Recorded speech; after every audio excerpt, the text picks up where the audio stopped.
individuals who are at risk of becoming violent are people who are able to lose the capacity to envision the psychological experience of the person they're being violent to.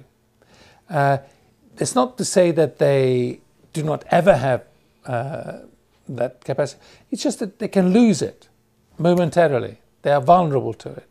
And the reason that they can lose it is because they had an inadequate experience of having been thought of as a person in the context of early attachment relationship.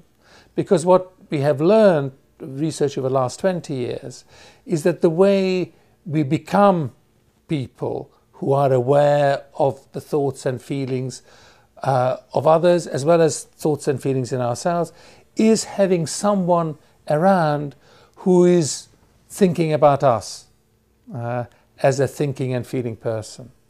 If we are deprived of that experience, if we had been neglected, we will always be vulnerable to losing that, something we call mentalization, that capacity to envision mental states in others and in ourselves. One of the challenges to understanding violence is that violence varies between societies, within the same societies at different times, and the predictors of violence at any one time don't seem to work terribly well when you try and use that predictor across time. So, for example, there's no doubt that at any one time, economic disadvantage predisposes to violence.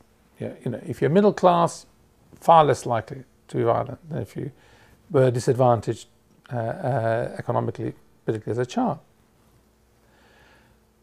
But in the Great Depression, when everybody was poor, violence was at its lowest.